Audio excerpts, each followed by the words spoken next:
All right, good evening, everybody. Thank you for joining us. This is a regular meeting. Today is Tuesday, November 25th, 2025, and the time is 6:03. Will the clerk please take the roll call? Commissioner Raridan. Here. Commissioner Murillo. Here. Commissioner Brennan. Here. Commissioner Milligan. Here. Commissioner Anaya. Here. You have a quorum. All right, thank you. For those that wish, please stand for the invocation and pledge. Almighty God, thank you for this wonderful day. Thank you for the blessings that you've given us. We ask that you guide us during this week as we remember all the things that we are to be grateful for, Lord, family, friends, and this community. We ask that we have a grateful heart as we move into this next season of the town. And we ask for your guidance and wisdom tonight to have discernment to do what's best for the town. In the name of Jesus Christ, our Lord and Savior. Amen. I pledge allegiance to the flag of the United States of America and to the republic for which it stands, one nation, under God, indivisible, with liberty and justice for all. I salute the flag of the state of New Mexico and the symbol of perfect friendship among united cultures.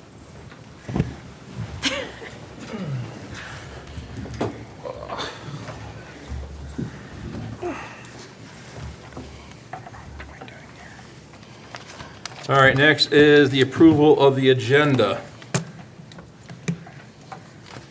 This is an extremely long agenda, and I foresee this going much longer than the 9:30, 10 o'clock timeframe that we like to go and try to adhere to. What I would like to propose is, in consideration for the public and the staff, that when we hit 9:30, if it's going to go much longer beyond 10 o'clock, that we recess the meeting and re-adjourn tomorrow at a time that can be set by the commission. We do have people that need to travel to get home, and it is the holiday season. There's a lot of questionable drivers out there, and I want to make sure everybody gets home safely.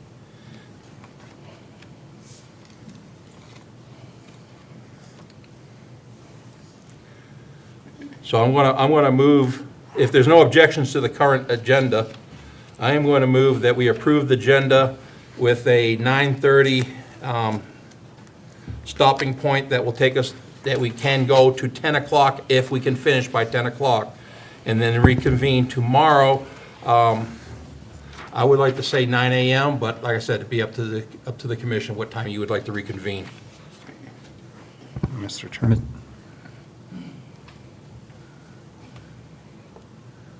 So that's a motion. Do I have a second? I'll second that. Okay. It's been motion and a second, and then we're to discussion. Both you sort of hyped up at the same time. Who wants to go first? To the punch.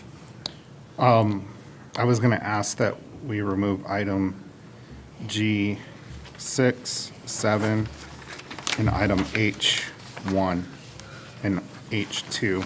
Okay, hang on. G6, 7, what was the other?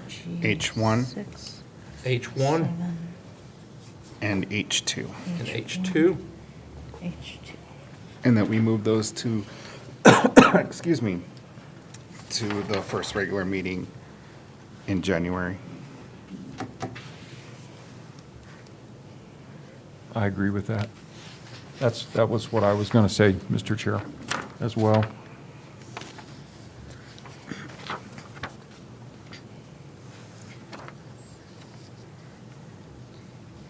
And it was G6 and 7 and H1 and 2. Okay, so that would be an amending motion. You want to make that amending motion? Mr. Chair, Commissioner Murillo? I move to amend the motion to also include removal of items G6, 7, and H1 and 2. A second. All right, on the amended motion, any discussion on that? Mr. Chair, Commissioner Reardon. In reference to the grant coordinator, I think we could let the staff manage that. I've discussed that with the staff on some alternate solutions, and it sounds viable what the approach they're taking is, so I think that we're in good hands there for the grants coordinator discussion. Okay, yeah, and I've seen some resumes roll in.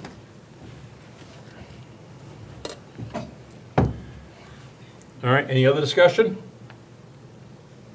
All right, so to be clear, that the motion is to remove G6, G7, H1, and H2, and move those to January. Commissioner Naya, did you hear that?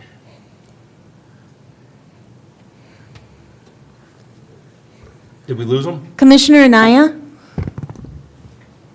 I heard. Okay. My mic was off. Since, do you have anything to add? No, I'm not there. Okay, since Commissioner Naya is remote, this has to be a roll call vote. Correct. Commissioner Raridan? Aye. Commissioner Murillo? Aye. Commissioner Brennan? Aye. Commissioner Milligan? Aye. Commissioner Anaya? Aye. And the motion passes. Okay, and so back to the main motion. At 9:30, determining if the meeting can be completed by 10 o'clock. If not, to recess to tomorrow at a time that we can pick. Mr. Chair, Commissioner Murillo, what's the time we'd like to do? I'd be available tomorrow, what time? All day or after 4. after 4? Okay, I'm good with after 4. I'm good with that. Cool. Commissioner Reardon? I'm good. All right. After 4. Commissioner Naya? I probably won't attend. Okay. All right, so the time will be set for the reconvene at 4 o'clock tomorrow. If there's no further discussion, we'll take a roll call vote. Commissioner Anaya? Aye. Commissioner Milligan? Aye. Commissioner Brennan? Aye. Commissioner Murillo? Aye. Commissioner Raridan? Aye. Okay.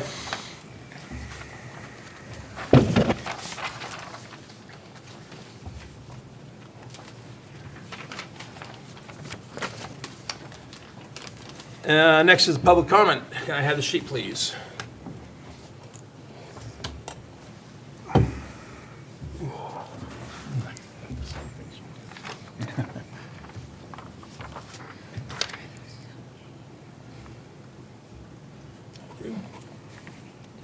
All right, first on the list, Linda Hawley. Linda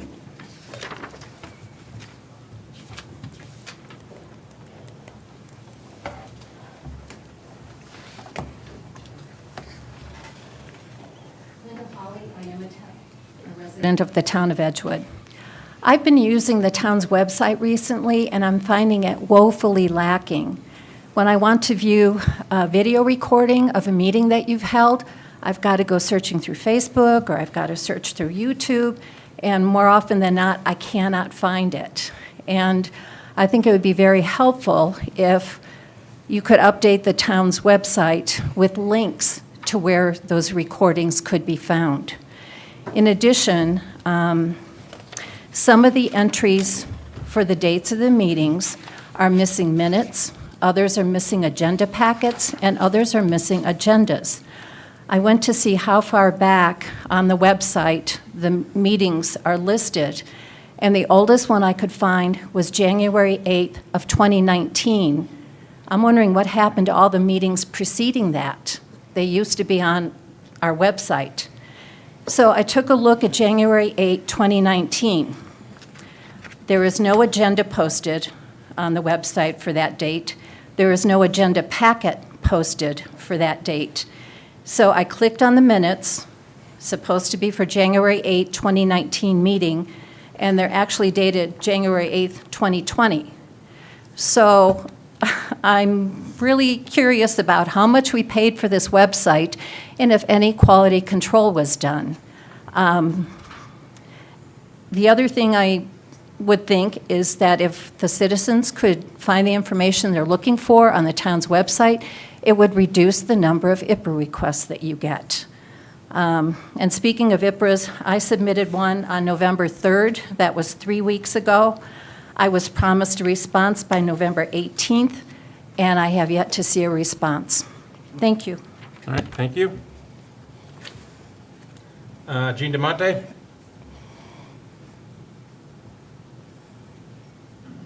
I'm going to assume you wrote down lodger's tax? Oh, yes. Okay, 'cause when I first looked at it, I thought it said talk. No. Jean DeMarty, Edgewood, New Mexico. I don't like that we're giving money to somebody in Stanley, but I understand we're probably the closest hotel. But my big thing here is that my neighbors are the World Championship horseshoers, and they do horseshoeing schools at the property next to me, and they told me that they have applied for lodger's tax. It's not on here. They've never heard anything back at all from the town. So, Commissioner Milligan, I believe that you're over that advisory board. I have their contact information, and I would like them to be added to it. I'm sure if Chris tells me she did a packet. They bring between 70 to 90 families into this town every year. Most of them stay at the hotel. They bring a lot of business. And now they just broke down for a permanent horseshoeing school right next to the air park. And they're going to be having regular classes there and bringing people not only in from all over the country, they actually come in from all over the world. Last year, they had a horseshoer come from Belgium to compete. So obviously, he couldn't bring his horse trailer or his camper from Belgium, and he had to stay at the hotel. But I see the vehicles, I meet the people, I see them at Walmart, I see them at Smith's. They're staying at the hotels, they're camping, they're spending a lot of money here, and I would appreciate it, Commissioner Milligan, if you could follow up with me. I've got their phone number, I have permission to give it to you, to be sure that they're on this list and that we give the money to the businesses in this town before we give them to people that are in Stanley. Thank you. And I'm okay with Stanley getting it as long as my neighbors get it too. Okay, thank you. Anybody else? All right. Next is the consent agenda. Any changes or corrections on this consent agenda? Any objections to the consent agenda? Hearing none, we can consider the consent agenda approved.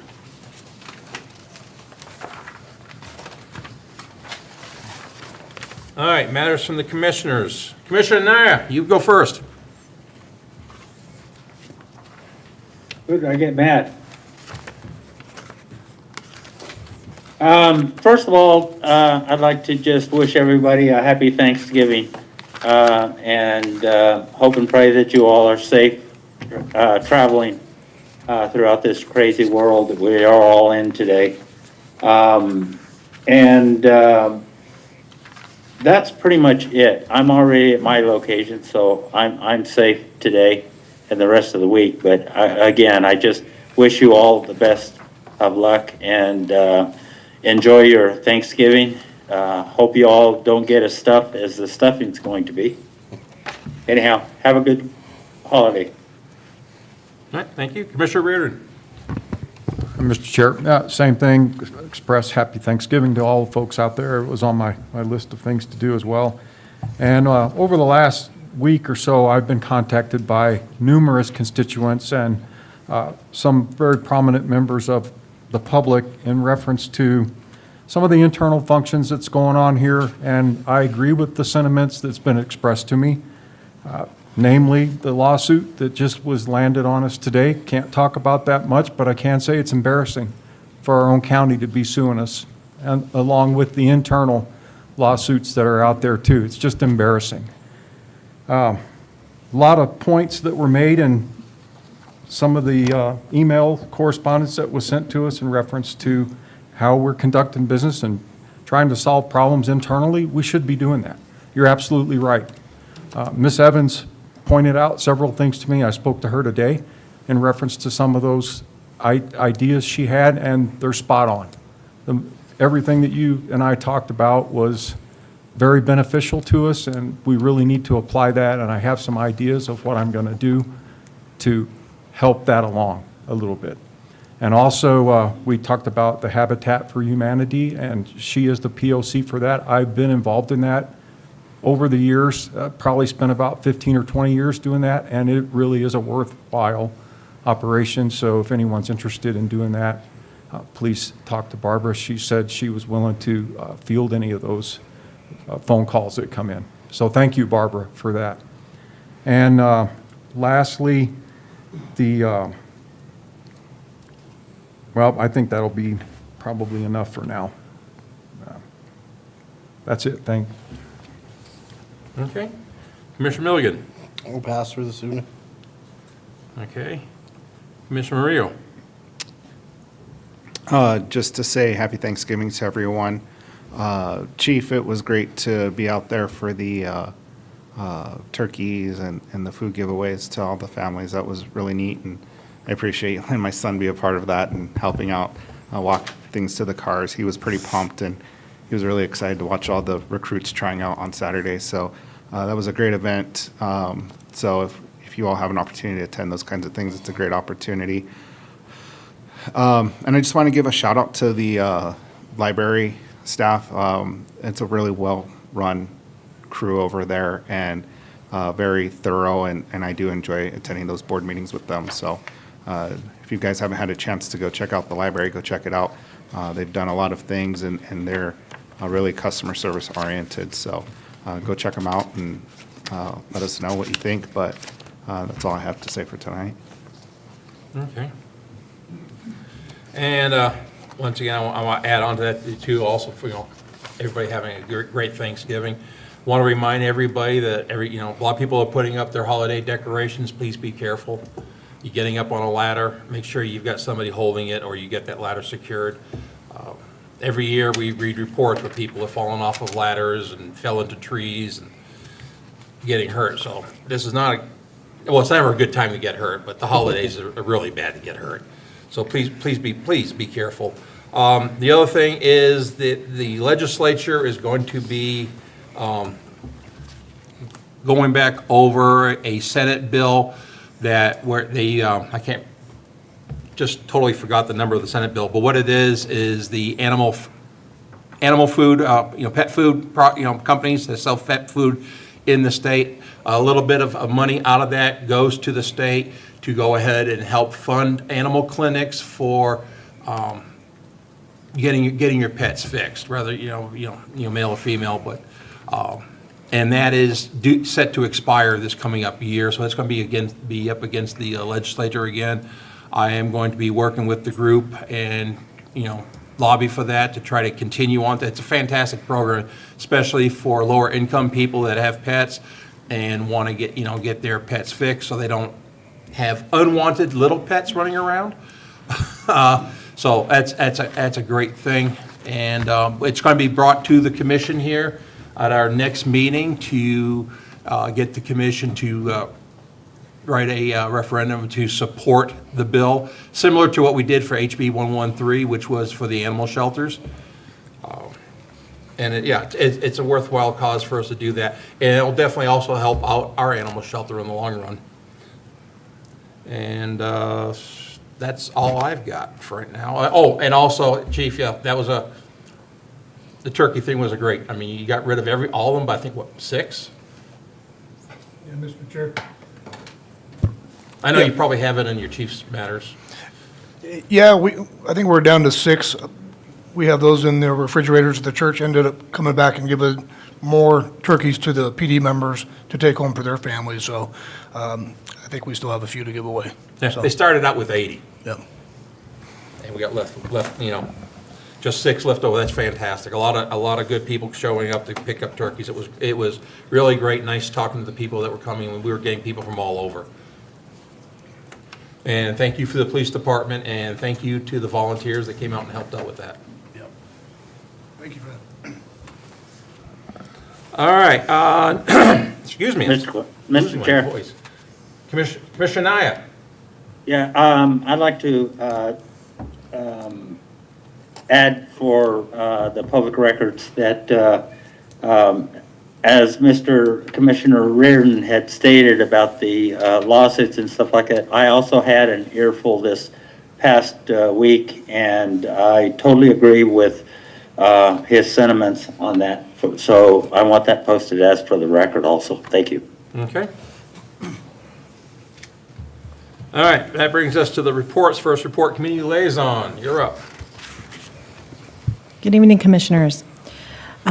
We've been extremely busy at Town Hall in the last couple of weeks.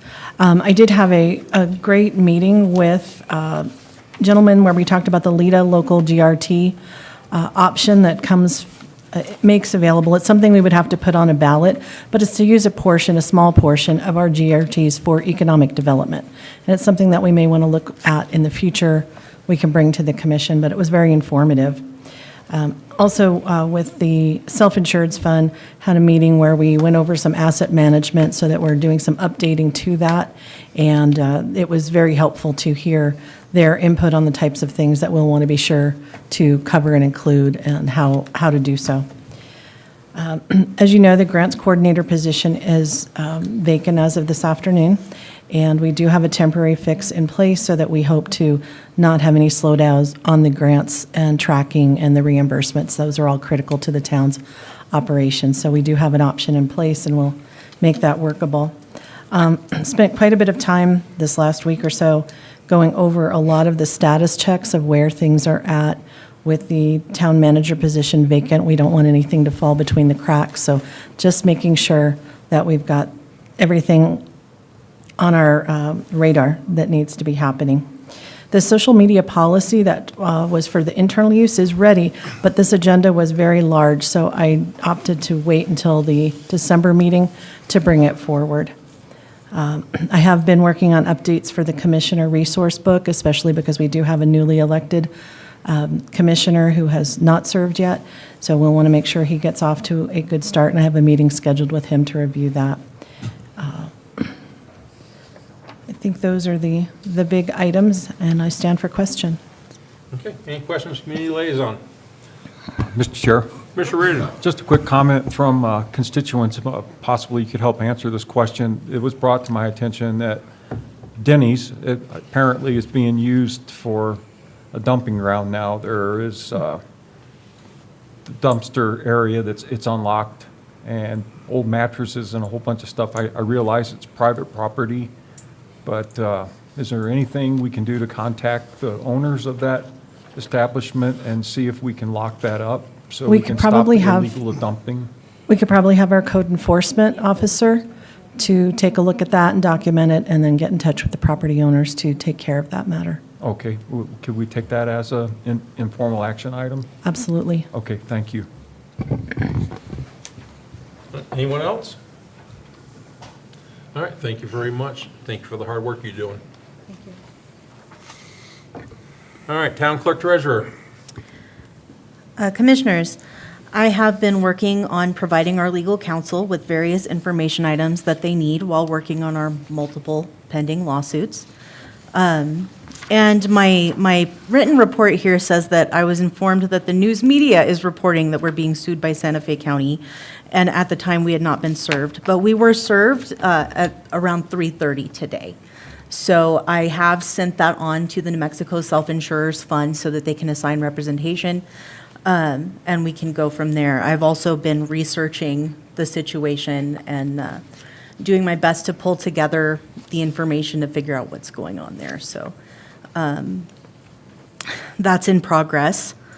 As I've mentioned in prior meetings that I've had, Kat Dillon working on benefits audits. And as she's worked, she has continued to find discrepancies between benefits deductions and coverage, as well as some other issues. These issues are being corrected as they are unearthed. I believe that she's done as of today with making sure that all of the deductions align with the enrollments and that we don't have anyone enrolled who shouldn't be enrolled. Mr. Chair, would it be possible for us to get a copy of what she found? Yeah, there may need to be some redactions done, but I can get you that information. Okay, thank you.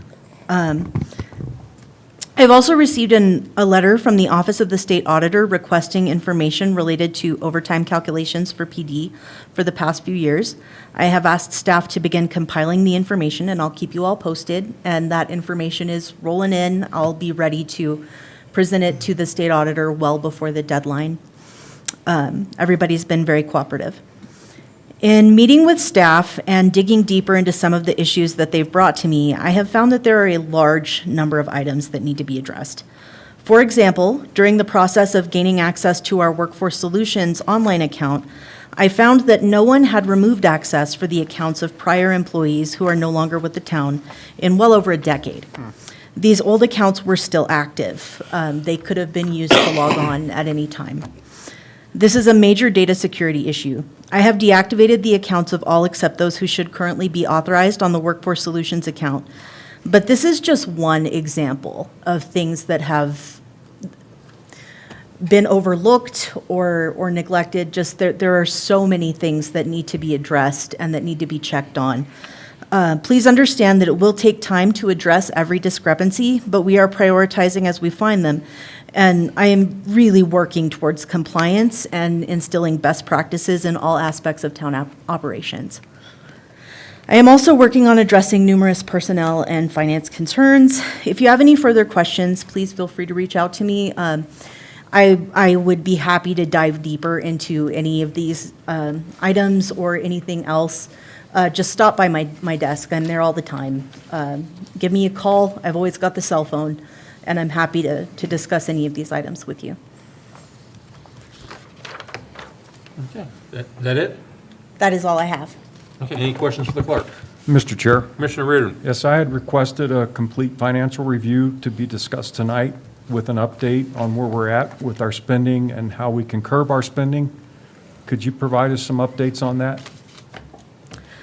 I'm unsure exactly what you mean. We have a budget report included in the packets. Well, I'll read it verbatim. I request a complete financial review be accomplished so a comprehensive update can be provided at the next town meeting during clerk treasurer comments. Also, please provide any and all recommendations to curb spending if in fact we are overspent or soon will be overspent as part of the treasurer's comments. Yeah, I believe we're on track with our budget. I did review the budget report this morning, and there's, we're not overspent at this time.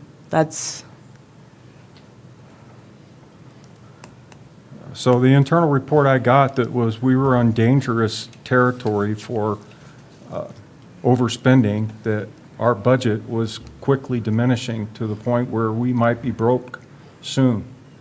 So that's why I inquired about this. Yeah, we're on track. Trina's done a really good job of making sure that we don't cross over that 50% threshold, because we do have a new commission being installed at the new year, and we've held to that. So you're not concerned about our budget? Well, of course I'm concerned about the budget. We have many expenses. Okay. And I also wanted to see if you'd had a chance to follow up on the request to provide the commission with all of the complaints that were filed. Where are we at with that? We've started looking. We haven't unearthed them all yet, so we're What's looking. the progress report percentage-wise? Well, we can't know for sure because I'm not the one who filed any of those complaints, so I can't know how many are out there.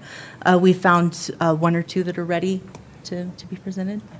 Probably 3 or 4. Yeah, maybe 3 or 4. So we'll get those out to you as soon as we can. Okay, thank you. All right, anyone else? All right, thank you. All right, Chief of Police. Mr. Chair, Commission Chair, thank you. Commissioners Murillo and Brennan, thanks for coming out Saturday. That was kind of nice to have you guys come out and see some of the things that we do from our end sometimes. And so also, I want to say thanks for the 40-hour course that was paid for by the town of Edgewood, my mediation course at UNM. Super beneficial, and I think it's going to be beneficial as we progress, you know, in my next coming years to have that mediation tool, especially for some of the internal conflicts that can be handled through that, so. And then the report is uploaded, and if you guys have any questions on the report. Any questions for the chief? Mr. Chair. Commissioner Murillo? Chief, out of those recruits, how many made it through the PT and written exam? Pardon me? How many made it through the PT and written exam? So I think out of close to 16, 10 showed up. Out of the 10, 4 were eliminated early on, and then we were left with 6, and then from 6, I believe 5 passed the written. So we'll start interview process somewhere in the next couple of weeks anyway. Okay, thank you. All right, anyone else? All right, chief, thanks. Thank you. All right, do we have anything from the area of the town manager? Not really. We're just working to keep things floating. We're Okay. Let's move on to new business. First on the agenda here is consideration of candidates for appointment to the Economic Development Advisory Board. We got two, Diane Sturley and Tim Borough? Borough? I don't know how you pronounce that.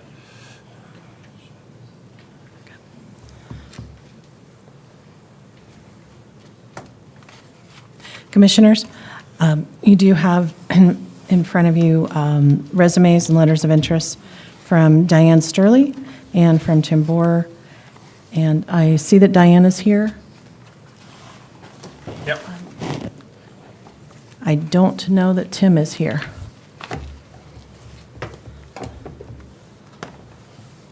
They were both advised of the meeting and the time, so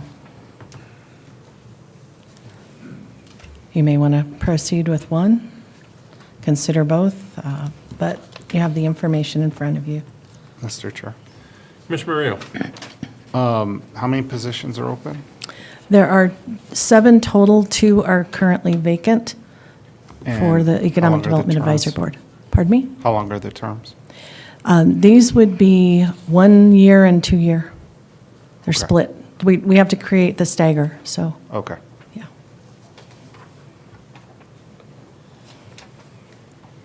All right, so since Tim's not here, we'll need to postpone him to another meeting. We can do that. And so, Miss Diane Sturley, want to go up and?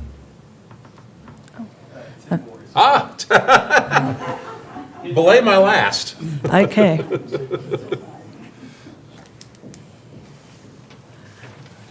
Good evening, Commissioners, and happy Thanksgiving. Be safe. What can I answer for you? Well, we have a commissioner that has a whole list of questions he likes to ask, and I'll turn the floor over to him. Commissioner Murillo. All right, thank you, Ms. Sturley. First question I have for you, so what inspired you to apply for the position on this advisory board? Well, I've been interested in in economic development ever since I've lived in Edgewood for the last over 40 years. I live here, I own property here.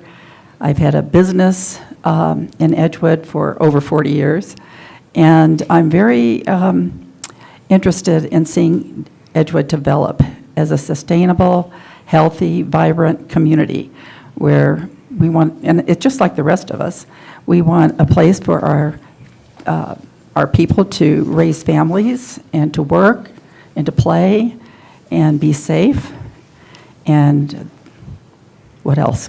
That kind of leads into my next question. So what do you hope to contribute by serving on this board?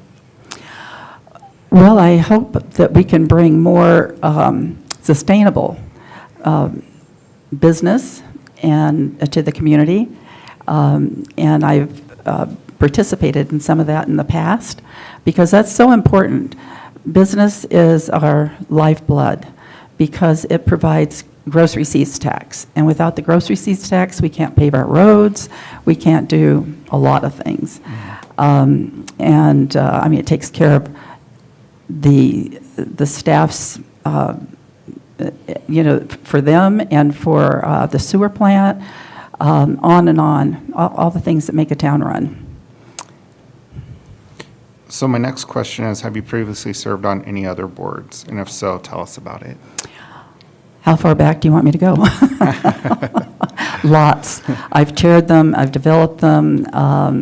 I actually helped start the Edgewood Economic Development Committee about 3 or 4 years ago, and helped write some of the ordinances for the committee.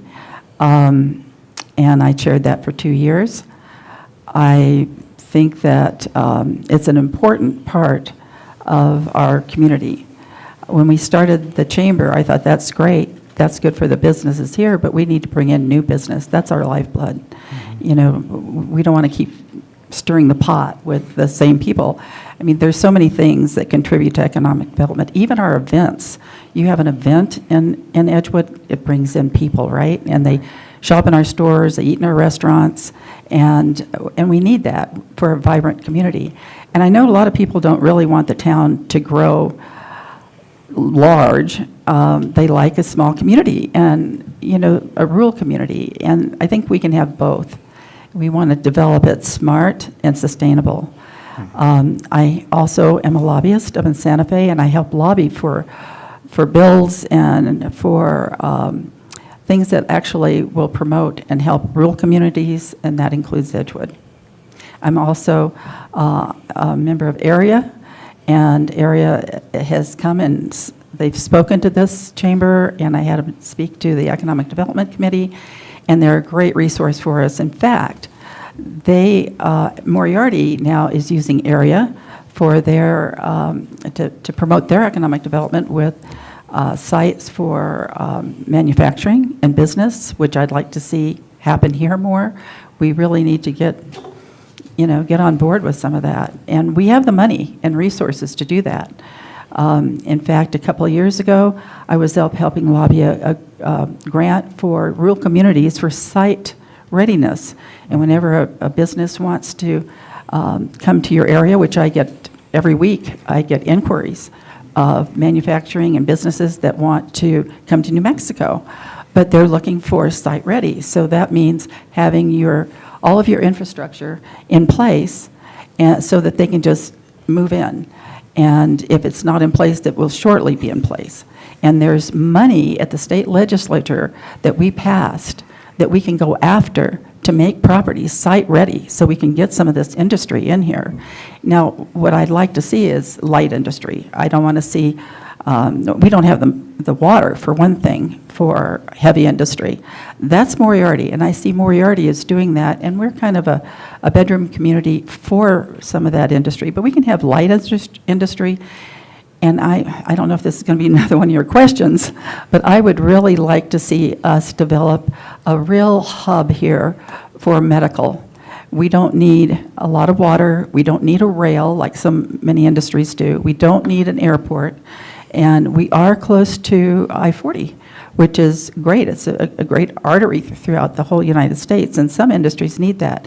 But there's nothing between Albuquerque and Amarillo or Clovis for medical, except for what we have right here. And I'd like to see that expand, because we need and one of the things I have been lobbying for with our commissioners and anybody else that'll listen, and at the state, and actually at the state right now, we passed some legislation for putting medical and a 24/7 urgent care hospital right here, but we haven't gone after that.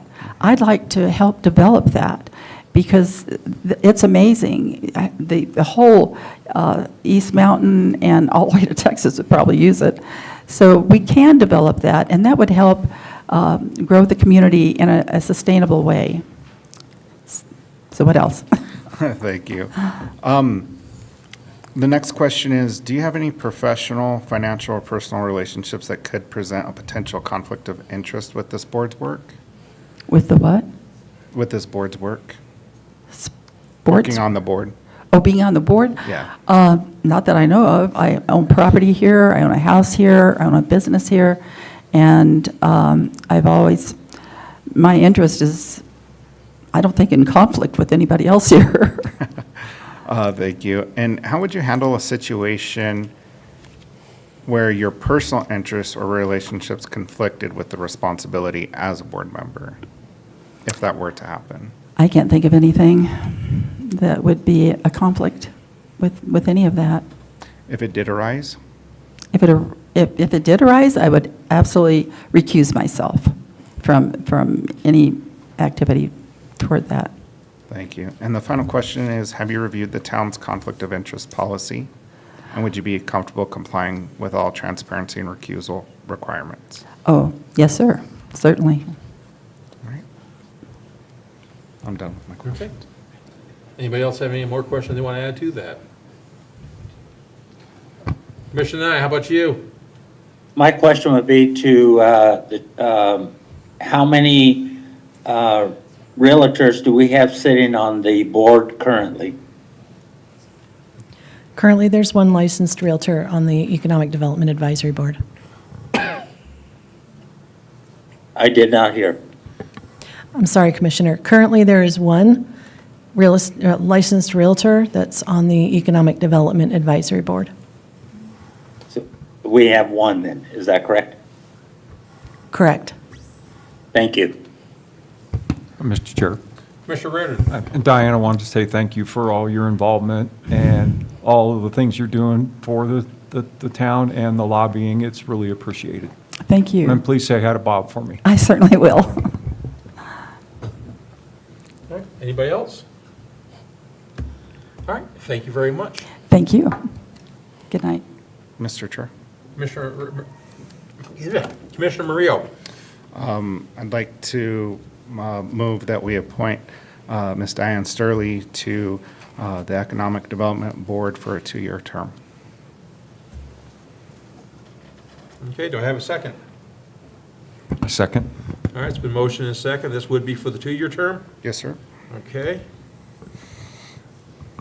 Any discussions? Commissioner Nye, did you hear the motion and the second? I did. Okay. You got anything to add? I'd like to hear what the other candidate has to say first. That's a fair request. Do you mind we hold off on this until we hear from the other candidate? The other candidate is here. Yeah. That would be fine. Okay, so I'll just need you to go ahead and I'll withdraw my motion. withdraw. And okay. All right, motion has been withdrawn. Do you withdraw the second? Yes, withdraw All right. second. So, Tim, how do you pronounce your last name? Boro. Boro? Yes. Okay. Go ahead and take the hot seat. Sorry, I'm running a little late. I came up from Albuquerque, and there's always traffic or something else. yeah. So I'm here. Sorry for the delay. Questions? Well, go ahead and tell us a little bit about you. So I am a builder and developer. I've built a ton of homes out here. I can't even count how many houses I've built. I'm the notorious guy that's building the 15-town home over there off Walker Road, which I'm sure.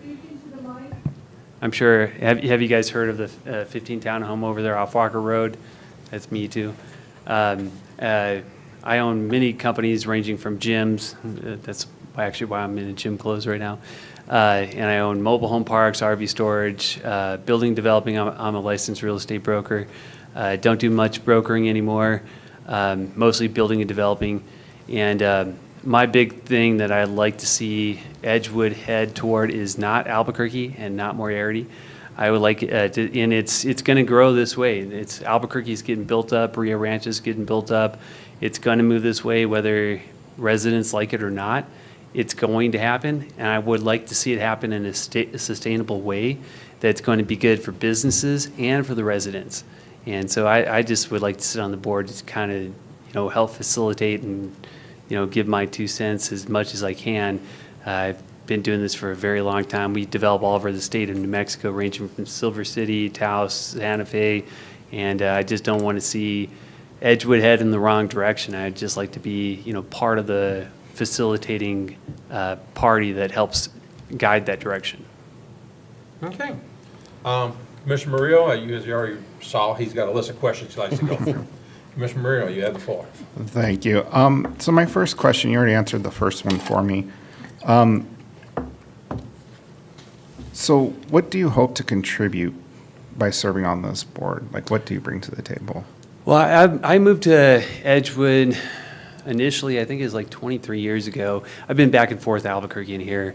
And so, you know, this is where, when I first moved to New Mexico, this is where I moved to.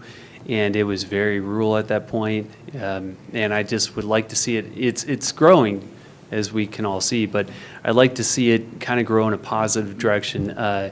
You know, not just get all these corporate companies in, which we do need. I mean, Walmarts and all the other places do benefit the community, but I'd like to see small local businesses also thrive here. And I do want it in a sustainable way. Sometimes people are just so, they want to see grow so much that they just open their hands to anything. And I'd like to see it in a sustainable way that also contributes to the local community. And I'd like to be part of that. Thank you. Have you previously served on any boards, commissions, or committees? If Yeah, so, tell us. I used to be a business consultant, and we actually, part of our firm required that we sat on boards and commissions. I've done stuff from SCORE, which is part of the SBA, West, I mean, countless other boards and commissions, and I'd have to even look at my own resume to even tell you all the different things I've sat on, but yes, I have. Okay. And you answered my next two questions in your opening statements. Going to this part, do you have any professional, financial, or personal relationships that could present potential conflict of interest with this board's work? Other than my development that I'm building now, no. And that one's already been improved, so I don't really see how that would be a conflict of interest. We're just building on it now. Other than that, I don't really see how that could be a conflict of interest. Okay. And how would you handle a situation where your personal interests or relationships conflicted with your responsibilities as a board member? I'd have to say I cannot talk or discuss or anything on that matter. I'd have to step down from it. Okay, thank you. And then finally, have you reviewed the town's conflict of interest policy? And would you be comfortable with complying with all transparency and recusal requirements? I was not aware that there was one, but nobody ever sent anything over to me about that, but I would comply with it. I was not aware of one being in place. Okay. Will you read it? Yes. Okay. And that's all the questions I have. And just a reminder to everyone, I ask these questions not just for my own sake or to come off as being difficult or hard.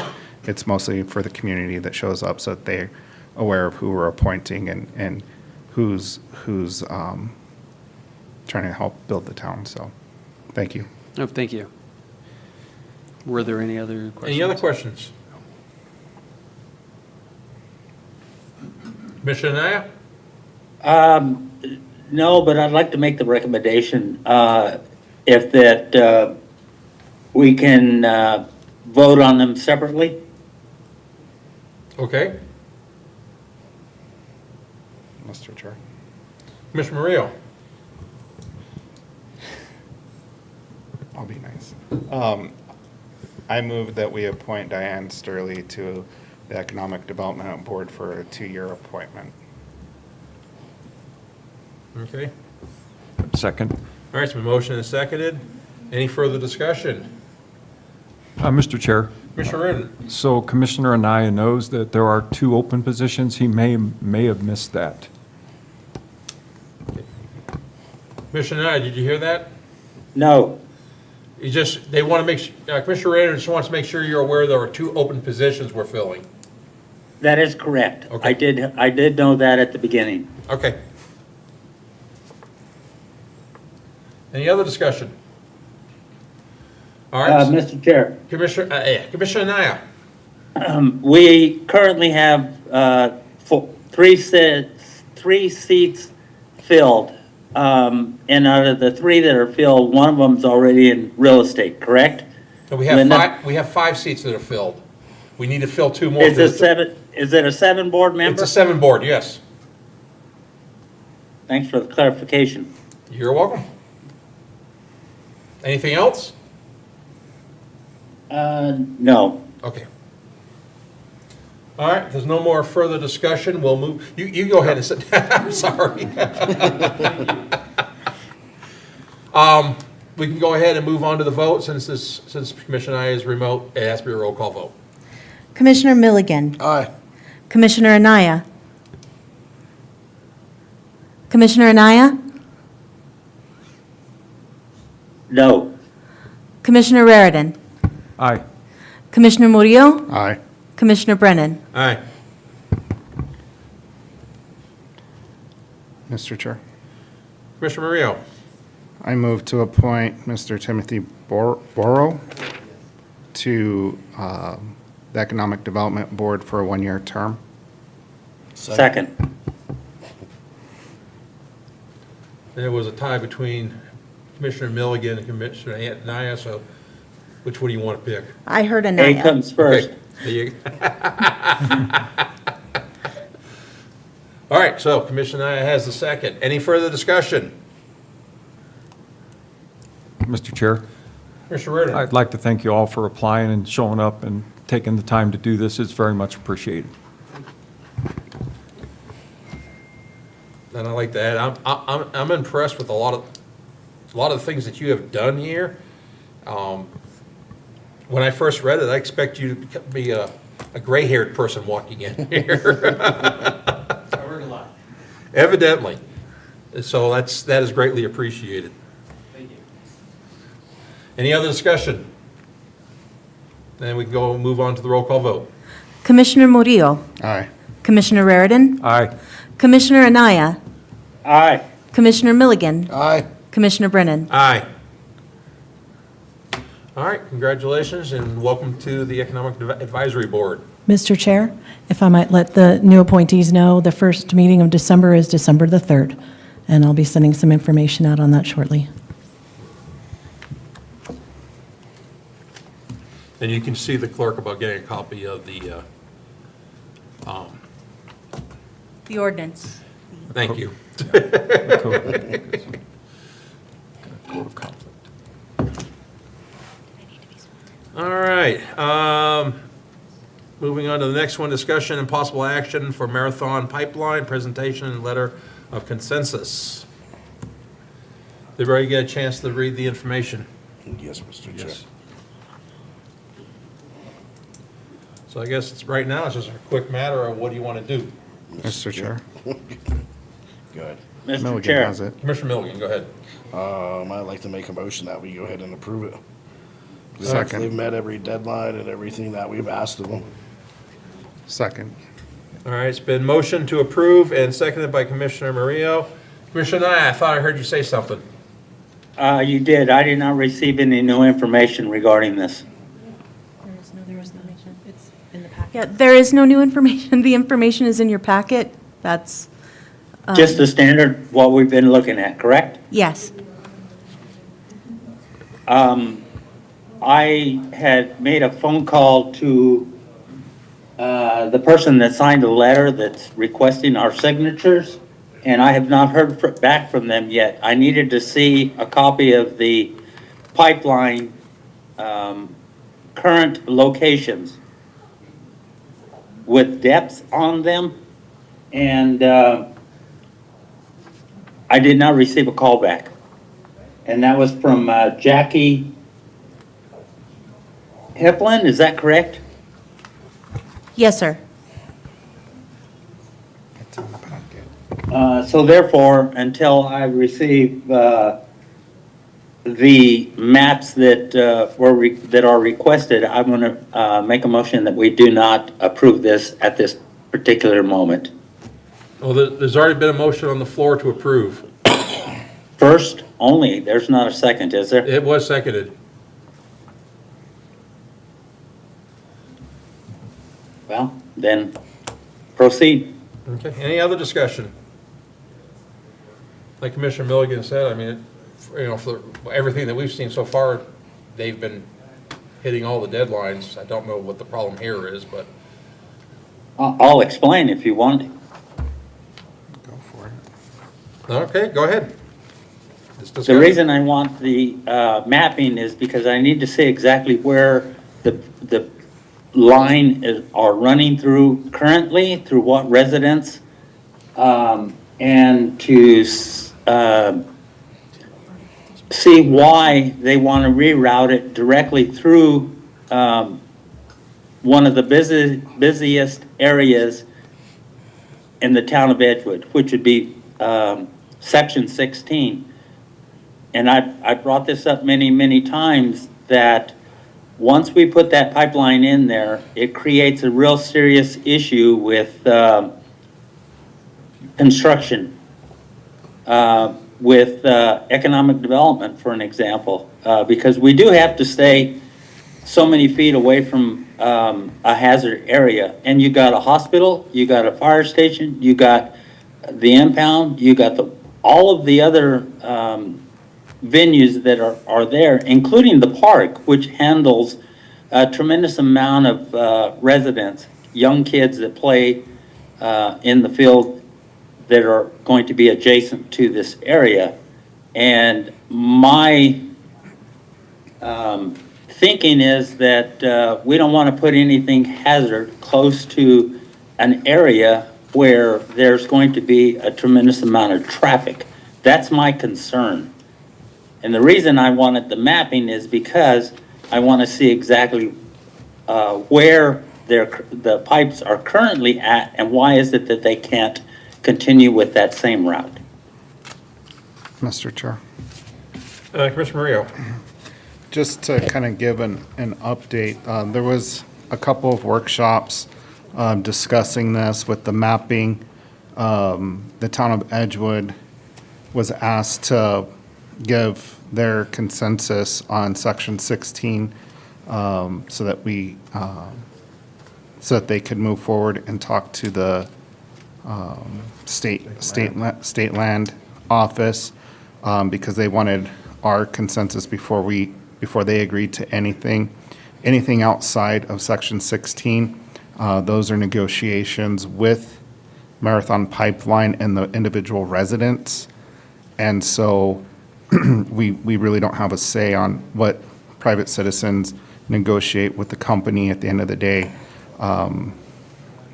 Again, a good example of limited government not interfering with people in their negotiations. As far as the routing of it, that's been provided to us in multiple workshops. We've been handed a pretty extensive folder at the last meeting that we had, showing where the rerouting was going to happen, where the current pipes were, and they answered quite a few questions for us. And I know they answered a lot of those same questions at our very first workshop. I believe it was in July. So that's something we've all had an opportunity to look at.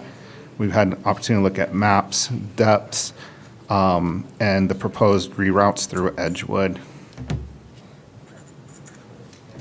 So this is not new information to us. This is just giving the town of Edgewood our consensus so that the state land office can continue working with them and do their due diligence, since it's going through Section 16.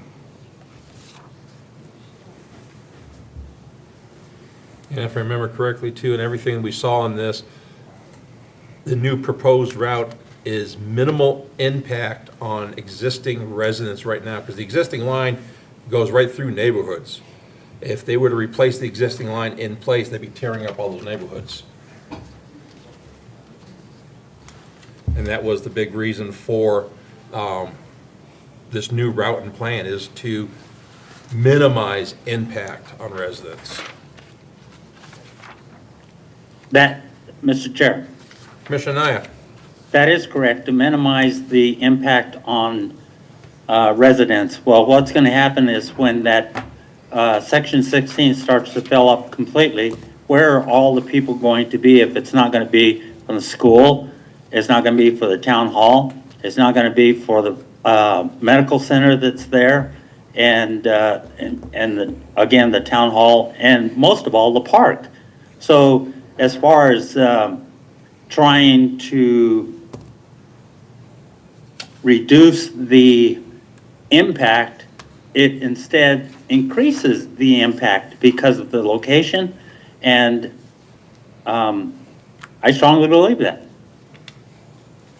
Again, this is not my first rodeo to deal with pipelines. Okay, any other discussion? All right, hearing none, we can move to a roll call vote. Commissioner Anaya, No. Commissioner Milligan, Aye. Commissioner Brennan, Aye. Commissioner Murillo, Aye. Commissioner Raridan. Aye. Thank you.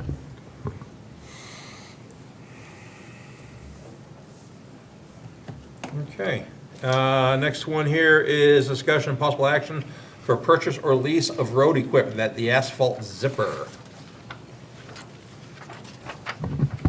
Now, while Josh is walking his way up, I had the opportunity to watch this machine in action. This thing is awesome. And I think it will literally pay for itself in the first 2 years, if not the first year. Josh, you there? You can go ahead and take the floor. Well, I wanted to bring this to you all back, I guess, and see if we can actually purchase this or lease it in the next fiscal year, I guess. Because I've been talking to Trina in finance, and we have to go through and look in the budget for this next coming year, fiscal year. So I want to try to get this machine for this next coming year. I mean, because it will help, and it will save a lot of time and a lot of funding. So, and here, I wanted to bring to you, you should have it in your packet here. It's on the green, on the bottom. That's the lease. The way they do it, it's an annual payment, I guess, for 5 years. And the one with the higher price, the $353, that's the one that has the quick connect attachment. That's the one I would like to try to get, because it makes it a lot easier on the machine and a lot of less wasted time trying to hook the machine up. So, I mean, if not, I'm good with either one of them. I mean, so. And again, I wanted to bring it up on that quick attachment. If anything does happen to the loader, I can remove that section and I can actually use it on our second loader we have on hand to continue the projects. Mr. Chair. Commissioner Reardon. Josh, I think this is a great idea, and I think it will pay for itself over time. And you'd mentioned for next fiscal year, which I think is prudent based upon everything that we've got going on now, this pending lawsuit, and you discussed this with Trina. Yes. And in addition, I've got some conflicting information that I just received on the budget, so I think it's probably best to just hold off on this for now and make a decision on it once we can verify we've got the funds to do it, where we don't have to get in the middle of a lease and then we wind up not being able to pay for it. Yeah, having to turn it back in and all Yes, that. sir. Yeah, I don't want to. No, I think if we can still continue and everything on the lease of the road grader and the steel wheel roller, that would help us out tremendously for right now. Then this coming year, if we're able to lease this or purchase it, I mean, it'll save, like I said, a lot of time and a lot of money. Yeah, and I think that'll fall right in line with our plan to try to do is, 1 or 2 miles a year of this, reclaiming the road and building it up. It'll be a step in the right direction for us to get there. Now, correct me if I'm wrong, if we were to take the 5-year plan, our first payment wouldn't be due until the end of next year. Yes, sir. Yes, sir. Yeah, we won't have the first payment for 1 year. Mr. Chair. Commissioner Murillo. 2 questions, Josh. So when would you first be able to use it if we were to approve it right away? When would you be able to use it? Tomorrow. Tomorrow? To finish that road that we tested it on. Yep. The next question is, how long is this quote good for? It's right there at the top, the end of the year, Yeah, the end of the year. The end of the year? December 31st. Oh, I need glasses now.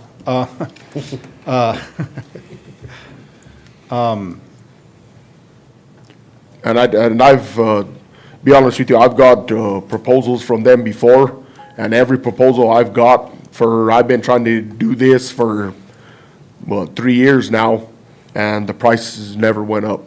Okay. So they're pretty, once they pretty much said, like, hey, this is what we're offer you, I mean, they stay pretty close to Yeah. that, so it won't go up real gradually, like a lot, so. Well, I just want to say, Josh, I really commend you, and I appreciate your humility and putting the town first and looking at next year instead. So I really do Oh, yeah. appreciate that. It means a lot to me, and I know it means a lot to the residents. So I really do appreciate that.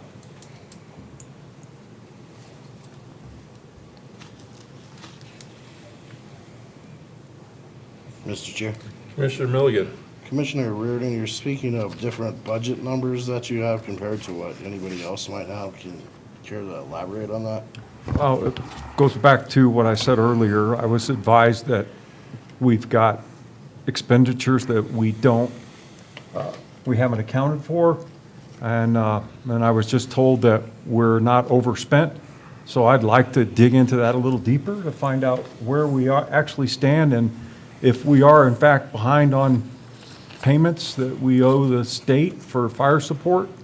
That's something else that needs to be considered, along with the letter that I just received from Ms. Page. I think all those things should be considered. Again, like I said, I want to do this if we can. I think it's a beneficial tool that we need. I think it's an essential tool that we need to get the job done and focus on the roads like we're supposed to. I still want to do this. I just want to make sure we can pay for it. And we asked these questions the last time we were here, that yes, it was in our budget and we could afford to do it. And if we don't have to pay for this machine for at least a year, and we can have it, so that's part of the lease agreement, that we'll get use of the tool, the machine, for at least a year before the first payment is due? Is that my understanding? Yes, sir. Okay. Mr. Chair? A quick clarification, it's not a lease. They are basically, Yeah. it is a loan, Yeah. a five-year Right. loan. Yeah. Kind of a lease At to own. 6%. Yeah. Yeah. So, just like when you go buy a car, take out a car loan. And some of the cars I've been looking at, almost they be this kind of price. So all things considered, I think we're fine if we're not going to pay for it for a year. Trina Page, Finance Manager, you want to weigh in on this?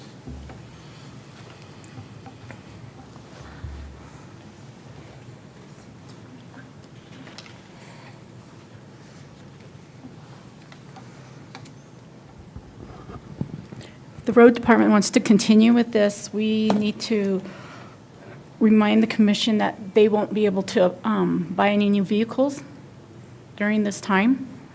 We're going to have to look at maintenance and see what they'll be able to buy during this time. So let me crunch the numbers and come back to you with an accurate decision. Okay. Mr. Chair. Commissioner Naya? Ms. Page, when you after you do the crunching of the numbers, can you ask them to put that in writing, that no monies will be exchanged for 1 year? Of course, yes. I want it in writing that states that they're just going to put a machine out here on loan for a trial basis.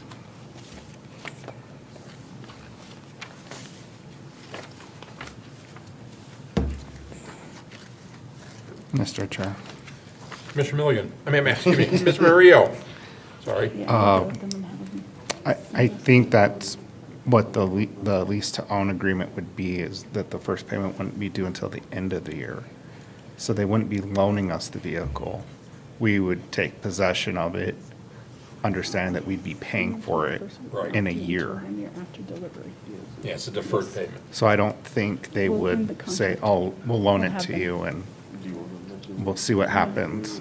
I don't think anybody would do that.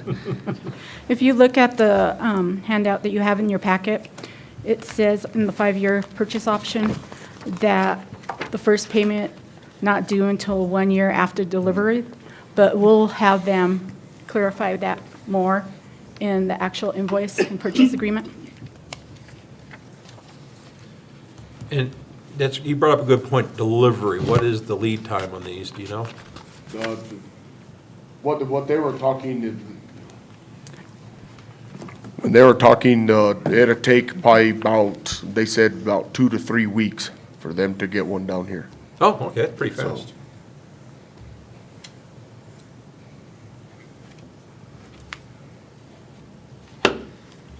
Well, you want to defer this to the next meeting and? So, Mr. Chair, what I heard her say was she wants to run some numbers and double check it. And once we do that, I think we'd have a better site picture of what we'll be able to do, and I think we could defer it to the next meeting. All right, If that's well- agreeable to everyone else?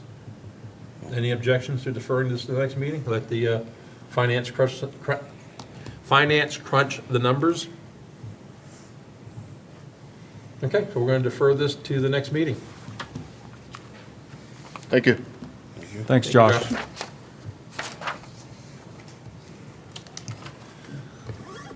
All right.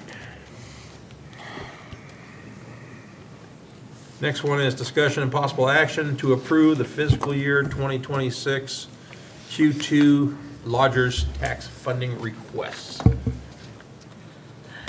Commissioners, you have a packet in front of you that includes the applications that were submitted, as well as a summary of the recommendations made by the Lodgers Tax Advisory Board. I do want to point out that one of the applications that was received from New Mexico Wildlife Association, we're not sure exactly the date it was received, but it was dated prior to the meeting, and it showed up on the clerk's desk while she was out ill, and that was in fact even after the meeting, but we don't know where it was originally delivered to the town, but it was hand-delivered. So I've included it on here for you because the commission does have the right and the ability to consider all applications regardless of the recommendation of the Lodgers Tax Board. So I will leave that to you to decide if you want to consider it now. We did not have any application, as far as I know, from the horseshoeing group, and it's possible, and sometimes there is confusion between Edgewood and Moriarty on the Lodgers Tax Boards, that perhaps it was sent there, but we have not received anything on that one. So I did want to point out that the recommendations of the board are in the blue column. They did pass on funding for the community center roof, which was submitted as a tourism-related facility, and that would be something that the commission could opt to fund. And in fact, the board did make that suggestion during the meeting that the commission could choose to fund that, despite the fact that they did not make that recommendation. So I can try and answer any questions on any of these if you have any. Right now, what is the current balance we have in the lodgers tax fund? I don't remember what it was. I believe it was 144. I don't remember off the top of my head. Trina, do you remember what that balance was? Yeah, I don't have the document with me either. I do know that the recommendation for this quarter for dispersal was up to 55,000. So, correct? Yes, that's correct. So that's the funds, and Ms. Page did mention that we do need to lower our balance in the lodgers tax fund. We had accumulated a bit of money and it hadn't been expended at the same pace. So there's that consideration. Typically with lodgers tax, you are required to spend 50% on promotion. And the other items that can be funded with lodgers tax dollars are facilities upgrades, facilities sanitation needs for special events, and security or police protection for special events. And it is, for the record, it is not the intent of lodger's tax to accumulate. It is meant to be spent as it's brought in. Yeah, if I'm not mistaken, the legislature can claw back some of that money, can't they? I'm unsure if that's the case, but you can be censured for not spending adequately. Neither scenario is good. No. All right, do we know what was the board's reasoning against the community center roof repair? I think in a nutshell, it was that they weren't 100% sure that the facility really was a tourism facility as opposed to a community facility. And it is available and does serve both purposes, although it is more used as a community facility. The capacity of the building for special events is really about 80 people. And so it's definitely smaller, smaller weddings, reunions, birthdays, those types of events. It would make a fine facility for using for training as needed, so if business meetings wanted to be held there, et cetera. The idea really is to create an environment where, and this is where the building currently falls short, is that it needs those upgrades. And so the roof maintenance or the roof replacement would really be part of the process of starting that, upgrading the facility to be a more appealing, not only to residents, but to outside entities that might want to come and utilize it for trainings, different government entities that may find Edgewood to be a nice central location that would want to use it for meetings or trainings. Because I know it's been used for different things, like clubs have used it for their meetings, and these are people coming from, the area, larger area, even people coming in from Albuquerque. I was at one of them. So that qualifies on the tourism part.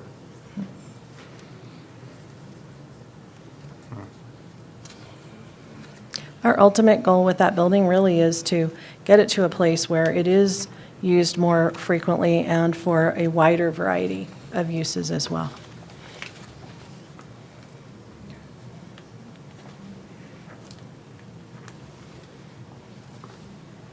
Okay, what's the pleasure of the commission?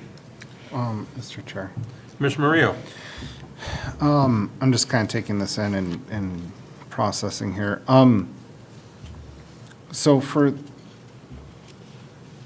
I understand why the lodger tax board didn't make any recommendations on the community center. I think I agree with them on, I don't know. I'm neutral on that right now. But my question is for the New Mexico Cattle Growers Association, and that's in Stanley, right? Their event is at the Cyclone Center, yes. And so would Edgewood actually see the tourism dollars from that, considering that Moriarty's right there with several hotels? They are committed to having a block of rooms at the Comfort Inn and Suites in Edgewood. So that would make that site on their list of possible venues. And in fact, the quality of that hotel is different than the quality of the hotels in Moriarty, and families may choose it for that reason. And for the fact that there are more facilities here in Edgewood that would help to serve their needs. We have feed stores, we have Walmart, we have supermarkets, so that if they need items while they're here, they're likely to be coming to Edgewood anyway, so staying here would be a convenience, actually. And did they say how many blocks of rooms that they were thinking for our This- hotel? This particular event, they are expecting to draw about 40 to 50 families for this, and I don't recall if they gave a number for the number of rooms in the block. I don't believe they did give a number of specific, how many rooms were in the block. Okay. And will they be advertising stay in Edgewood? I'm sorry, what was the question? Will I don't know if you even know this, would the association be advertising that hotels are available in Edgewood?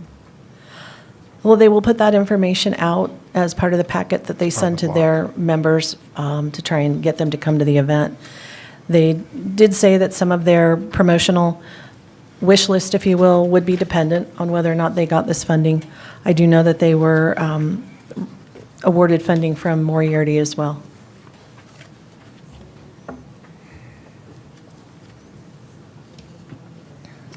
So, personally, just thinking it over and with some new information, I'm not terribly opposed to the board's recommendation for the association. I'm not opposed to the recommendation for the Discover Edgewood. I think that's in line. I also think that with the upgrades to the community centers, I do think that it's something that as we improve it, it does turn into something that's bringing in people that are staying, family reunions, birthday events, those kinds of things where people are traveling in. I could see that making sense. So I guess those are my thoughts for right now. Okay, anybody else have anything to ask or questions? Mr. Chair, if I could add on the application from the New Mexico Wildlife Association, they typically do seek a variety of funds.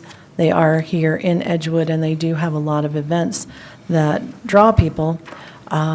They're the host site, if you will, for the Renaissance and Celtic Fest, for the Pirate and Vikings event, and for the Cowboy Frontier Days. So they use that to promote all of their events that they host, as well as what's going on at the park.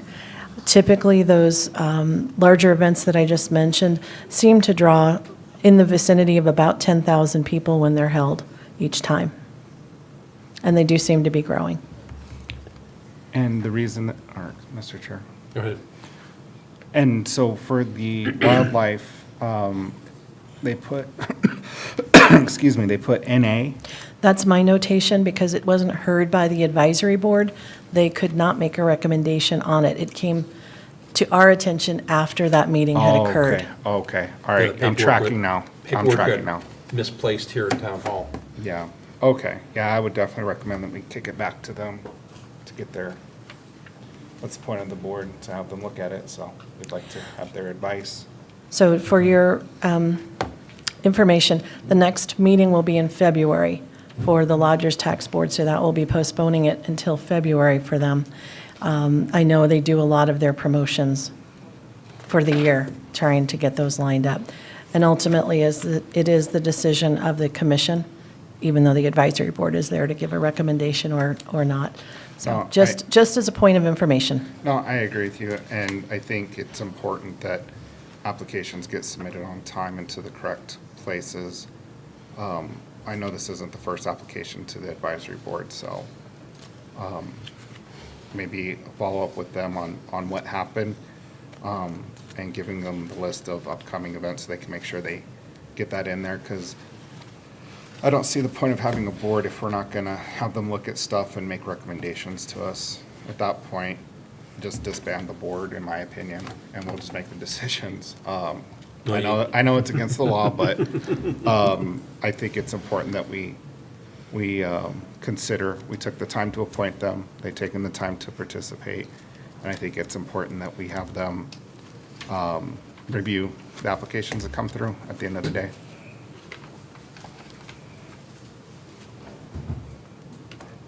And I do agree, New Mexico Wildlife West, I think they're great, and this is nothing, there's no knock against them, it's just I think we need to follow process and be fair to everyone.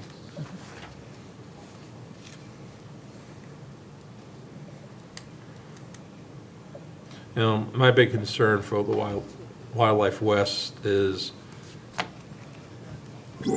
the issue with the paperwork. Was that their fault or our fault? If it's our fault, we should default to the submitter. And right now, I don't think there's any way really to know either way, is there? There is not. The document did not have a received stamp on it that told us exactly when it arrived in this building. Again, I think it may have been a result of having our front office admin was out sick and the clerk was out sick, so I don't know where it came into the building and at what time.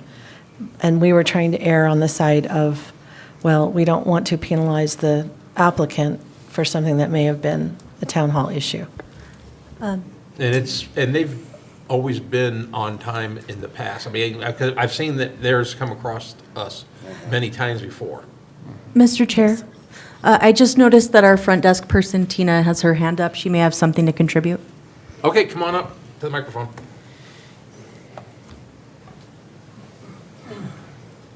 Yes, I took the submitted application and placed it on Shailene's desk. Talk in the microphone, so everybody. Sorry, I'm short. Do you remember when? Yes, it was when you were sick. It was placed on top of your desk. So is that when it arrived?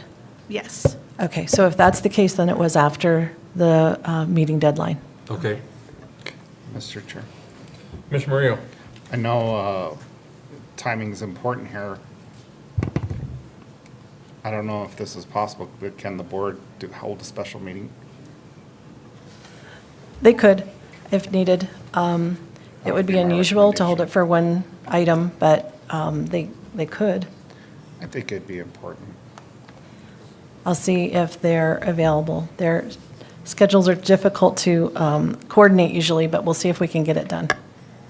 Can they meet on a Zoom call, or does it have to be an in-person meeting? Advisory board meetings, as far as I know, are the same, they follow the same Open Meetings Act regulations as any other meeting. So some of the members can attend via Zoom, just like Commissioner Anaya is today, but the posting, the public attendance requirements, they're all the same as any public meeting. Mr. Chair. Commissioner Milligan. Linda, is there a commissioner that attends their meetings? No, there is not. We don't have currently anyone assigned to that. It's the other advisory boards really that seem to have them. Because I know I'm on economic, but.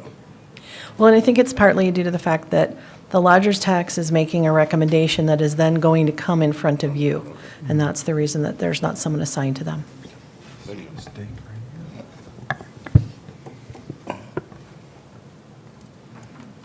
When was the last meeting? What was the date of this meeting? November 13th. Oh, they submitted on November 13th? So this was submitted on October 17th, well, based off the signature. Well, right, that's why we Okay. weren't sure when it was received exactly. But Based on what he says, we can confirm that.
So you want to do these one item at a time, or how do you want?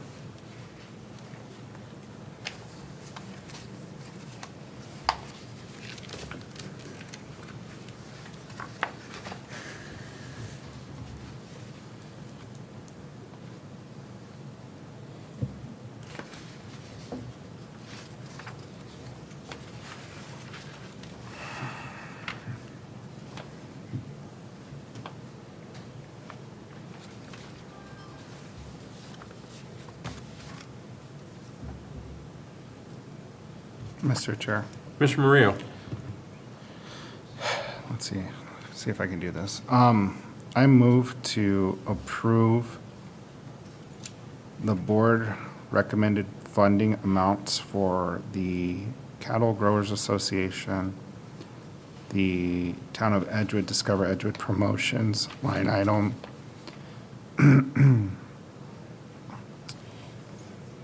and the upgrade to community center roof for the amount requested.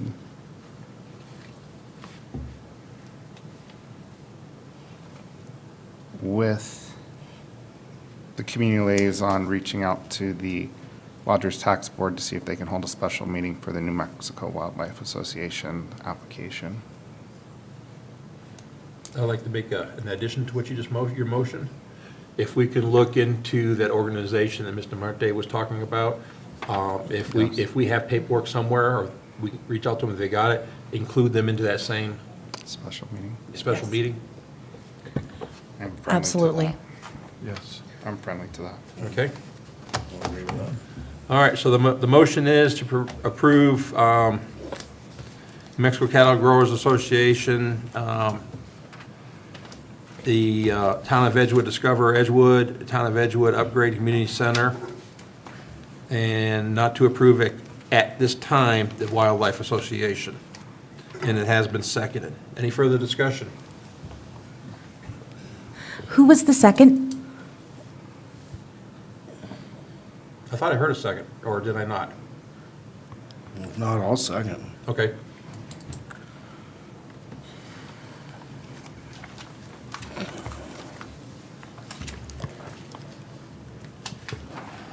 So the motion is by Commissioner Murillo, seconded by Commissioner Milligan. Any further discussion? Commissioner Nye, you have anything?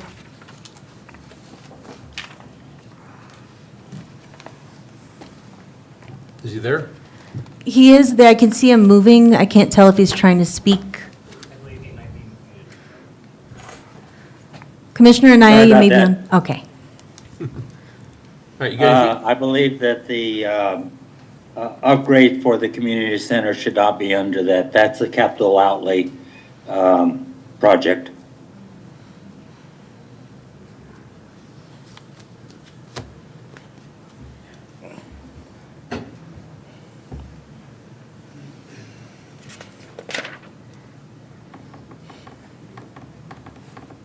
All right, any other discussion?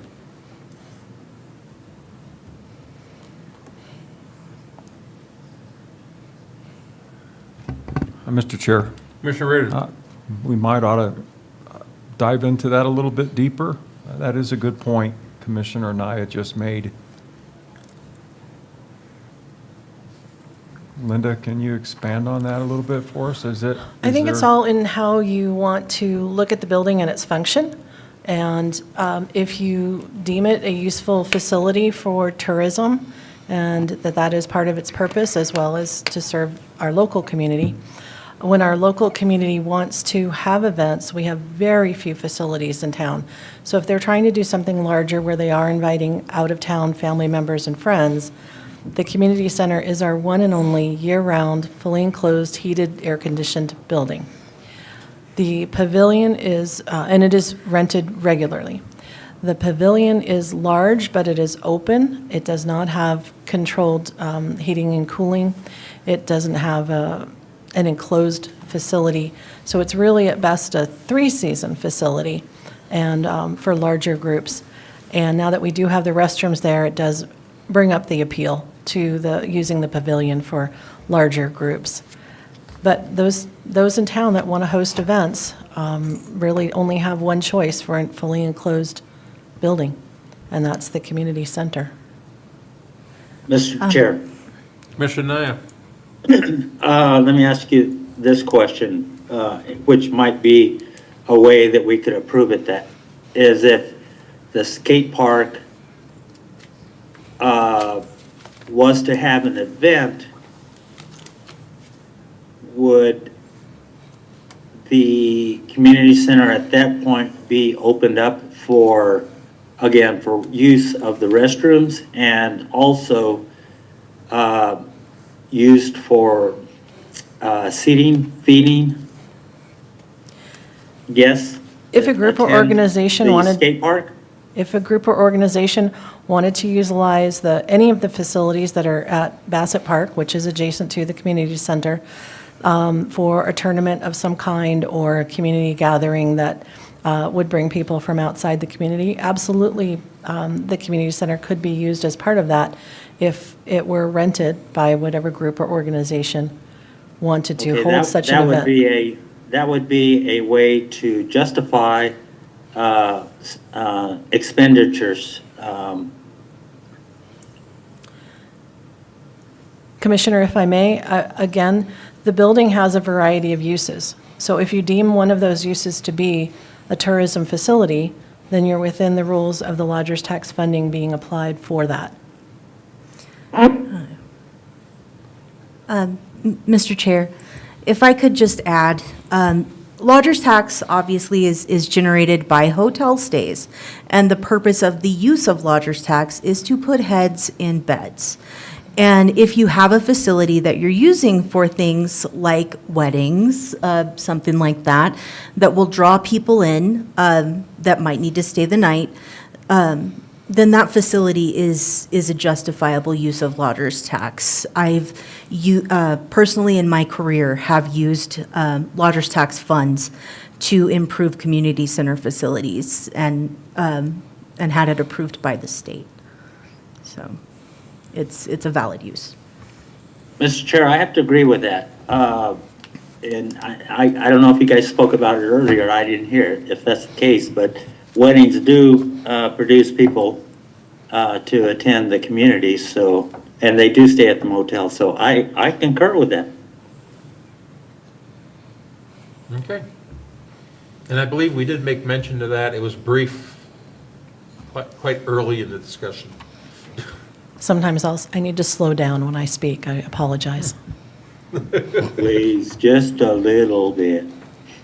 All right, any other Thank you. further discussion? Then we can move to the roll call vote. Commissioner Raridan. Aye. Commissioner Murillo. Aye. Commissioner Brennan. Aye. Commissioner Milligan. Aye. Commissioner Anaya. Aye. The motion passes. Okay. And just let us know when they can get the scheduling for those other two. I'll reach out. I'll get in touch with Ms. DeMarte and get the contact information for the other group. Great, thank you. All right, the next one here is discussion and possible action on the 2026 capital outlay request. And that's where I remember us talking about it. We were talking about the community center, the things that was used during the workshop. Right. Knew I heard it somewhere. All right, so we're back to capital outlay from when we just, on the workshop.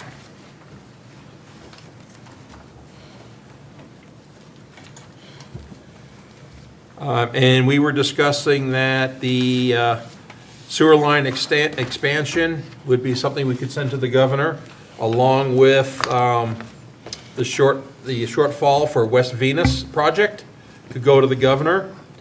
We also discussed Church Street roadway being number one for going to the legislature.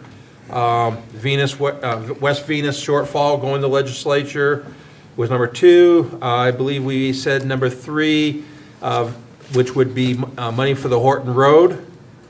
Then there was, number four would be the Edgewood Commons recreation improvements, and five would be community center improvements. So to that five, do we want to whittle that down any further?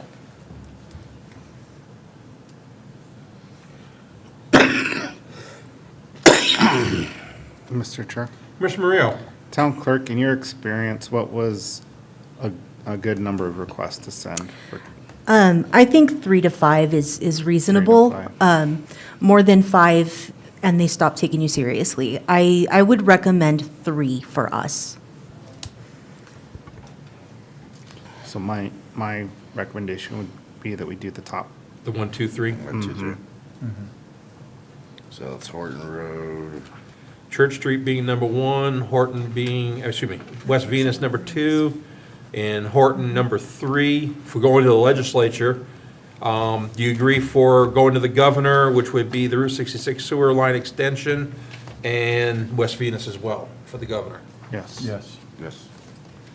All right, somebody want to go ahead and make that a motion? Or I can make the motion I'll since I let you just do said it. it. I'll let you do it. Okay, so I'm going to go ahead and move that for the governor's list, we put in the request for money for Route 66 sewer line expansion and for money for the shortfall on West Venus. And to the legislature, the top would be Church Street project, followed by West Venus shortfall, and then the Horton Road project. Second. Okay, it's been seconded by Commissioner Murillo. Any further discussion? Okay, hearing none, that's what workshops are all about. We'll move on to the roll call. Commissioner Anaya. Here. I'm sorry, was that a yes or a no? Yes. Thank you. Commissioner Milligan. Aye. Commissioner Brennan. Aye. Commissioner Murillo. Aye. And Commissioner Raritan. Aye. Thank you. The motion passes. Great. All right, item 6 was moved to January, item 7 was moved to January. Item 8, discussion and possible action on stopgap reporting method for sick and vacation time for exempt employees.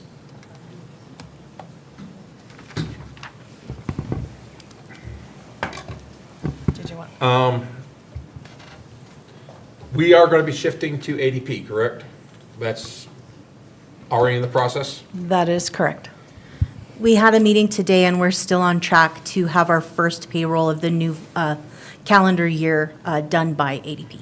I know in ADP, they have in their system items that will do exactly this, because exempt and non-exempt employees still have to put into ADP for all their time off approvals.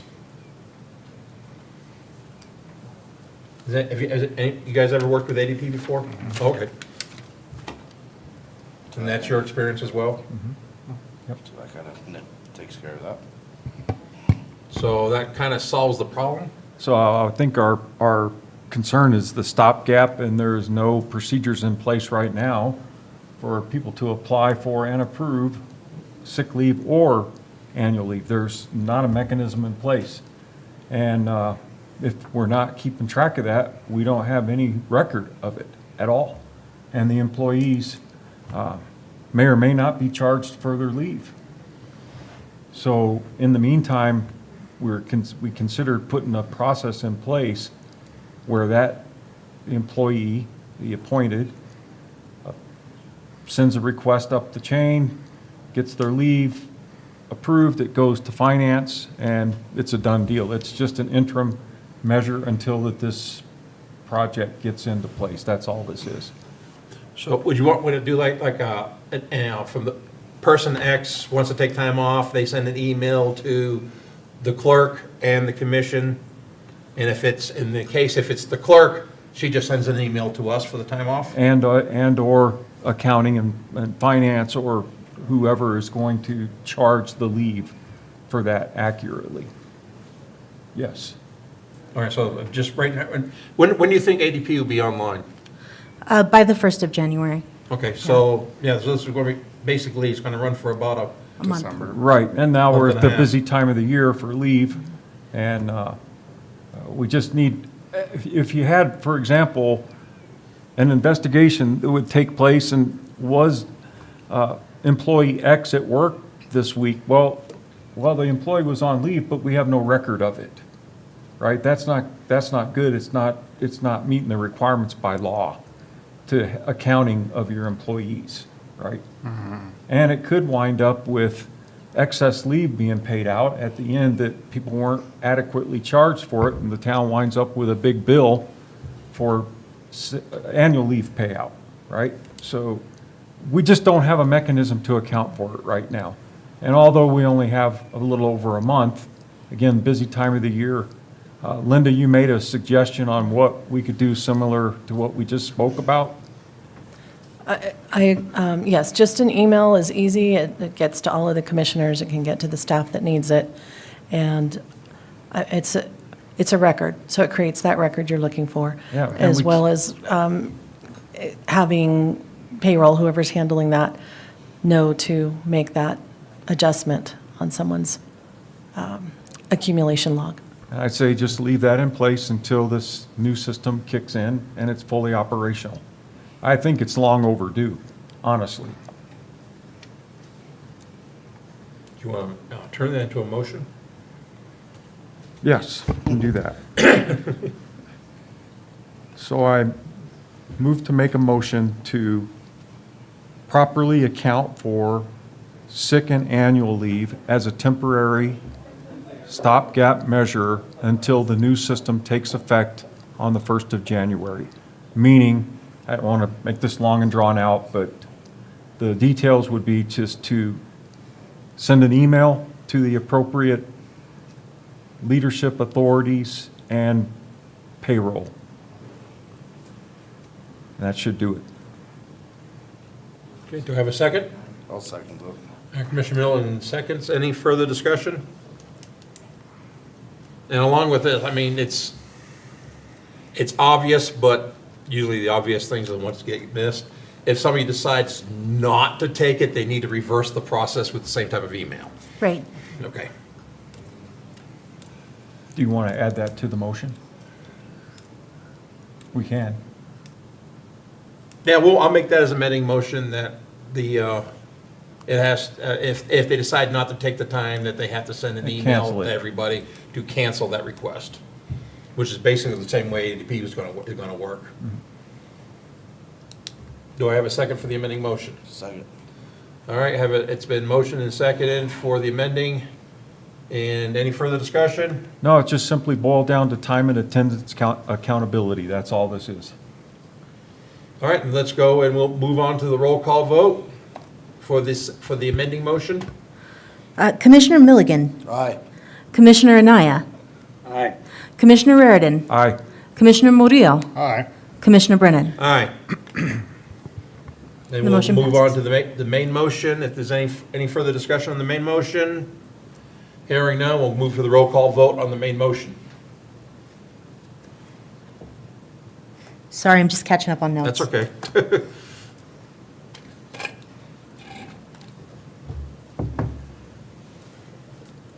Commissioner Milligan, Aye. Commissioner Brennan, Aye. Commissioner Murillo, Aye. Commissioner Raridan, Aye. Commissioner Anaya. Aye. And the motion passes. Okay, great.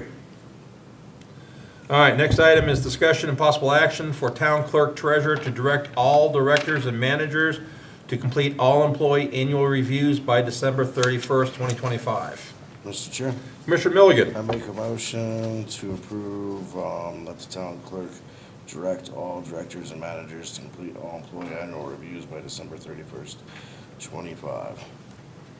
All right, we have a motion to pass for the clerk to direct all the directors and managers to complete the employee annual reviews by December 31st, 2025. Do I have a second? Second. Commissioner Reardon seconds. Any further discussion? What was that, Commissioner Naya? I think he just coughed. Oh, okay. He's fine. If there is no further discussion, we'll move to the roll call vote. Commissioner Murillo, Aye. Commissioner Raridan, Aye. Commissioner Anaya, Aye. Commissioner Milligan, Aye. Commissioner Brennan. Aye. The motion passes. All right, we're doing good on time. All right, next is the closed session. I need a motion to go into closed session.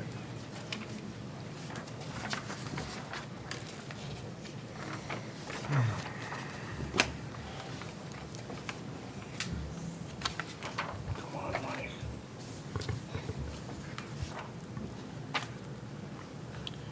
And just as a reminder, closed session will be items 3, 4, 5, and 6. Mr. Chair. Commissioner Murillo. I move to go into closed session. Item 1, as per motion, roll call pursuant to NMSA Section 10-15-1HA, discussion of the purchase, acquisition, or disposal of real property or water rights, City of Albuquerque parcel. Second, as per motion and roll call to pursuant to NMSA Section 10-15-1H7, meeting with the public body's attorney pertaining to threatened or pending litigation in which the public body is or may become a participant, Campbell Farming Corporation. Number 3, as per motion and roll call pursuant to NMSA Section 10-15-1H7, meeting with the public body attorney pertaining to threatened or pending litigation in which the public body is or may become a participant, Santa Fe County. And finally, as per motion and roll call pursuant to NMSA Section 10-15-1H2, limited personnel matters, the discussion of hiring, promotion, demotion, dismissal, assignment, or resignation of, or the investigation of complaints or charges against an individual public employee, interim town manager. Second. All right, motion is seconded. Any further discussion? Clerk, please take the roll call vote. Commissioner Anaya. Aye. Commissioner Milligan. Aye. Commissioner Brennan. Aye. Commissioner Murillo. Aye. Commissioner Raridan. Aye. The motion passes. Okay, the time is 7:53. We're in closed session. Mics are muted. Okay, you need to open Nina's office. I don't know.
All right, thank you, everybody, for your patience. We are back. I need a motion to come back in open session. Mr. Chair, Commissioner Milligan. make a motion to come back into open session. Second. It's been motioned and a second to come back in open session. Will the clerk please take a roll call vote? Commissioner Meredith, Aye, here. Commissioner Murillo, Aye. Commissioner Brennan, Aye. Commissioner Milligan, Aye. and Commissioner Naya is off. Is off. Okay, and then the time is 9:47. We're back in open session. I affirm only items on the closed session were discussed and no decisions were made. I so affirm. I so affirm. I so affirm. All right, any action to take on the closed session items above as needed?